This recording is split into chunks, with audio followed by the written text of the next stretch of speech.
നമ്മുടെ അടുക്കളയിലെ ഒരു മൂലയിൽ ആർക്കും വേണ്ടാത്ത രണ്ട് കറുത്ത പഴം എന്നെ നോക്കി ചിരിച്ചിട്ട് ഇന്നേക്ക് ഒരു ദിവസം കഴിഞ്ഞു കേട്ടോ. എന്നാൽ പിന്നെ ദാ ഇതേപോലെ ചെറിയ വട്ടത്തിൽ കഷ്ണങ്ങളായിട്ട് കട്ട് ചെയ്തെടുത്തിട്ടുണ്ട് കേട്ടോ. അതൊരു മിക്സിയിലെ ജാറിലോട്ട് മാറ്റി കൊടുത്ത് ഒരു 2-3 ഏലക്കായും മധുരത്തിന് ആവശ്യമായ പഞ്ചസാരയും 2 നുള്ളു ഉപ്പും ചേർത്ത് ഒരു 1/4 കപ്പ് വെള്ളത്തിൽ നല്ല പേസ്റ്റ് പോലെ അങ്ങോട്ട് അരച്ചെടുക്കണം. പിന്നെ ഒരു 1/2 കപ്പ് മൈദ ദാ ഇതേപോലെ കുറേശ്ശെയായിട്ട് ആ മാവിലോട്ട് ചേർത്ത് കൊടുത്ത് നല്ലോണം ഒന്ന് മിക്സ് ആക്കി കൊടുക്കണം കേട്ടോ.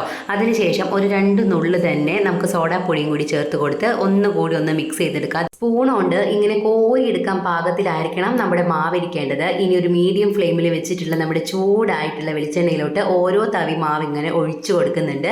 ദാ നല്ല പോലെ അങ്ങോട്ട് പൊന്തി വന്നിട്ടുണ്ട് കേട്ടോ. ഇനി മേലോട്ട് ദാ ഇതേപോലെ ഒന്ന് എണ്ണ ആക്കി കൊടുത്തതിന് ശേഷം 2 സൈഡും നല്ല പോലെ തിരിച്ചും മറിച്ചും ഒക്കെ ഇട്ടിട്ട് നന്നായിട്ടൊന്ന് കുക്ക് ചെയ്തെടുക്കണം. നല്ല ഗോൾഡൻ ബ്രൗൺ കളർ ആകുമ്പോൾ നമുക്ക് ആ വെളിച്ചെണ്ണയിൽ നിന്നും കോരി അങ്ങോട്ട് മാറ്റി ഒരു സെർവിങ് പ്ലേറ്റിലോട്ട് വെച്ച് കൊടുക്കാം കേട്ടോ. നല്ല ചൂടുള്ള കട്ടൻ ചായക്കൊപ്പം ചൂടുള്ള കടി ഇഷ്ടപ്പെടുന്നവർക്ക് എന്തായാലും തീർച്ചയായിട്ടും ഇത് ഇഷ്ടമാവും കേട്ടോ. ട്രൈ ചെയ്യണേ.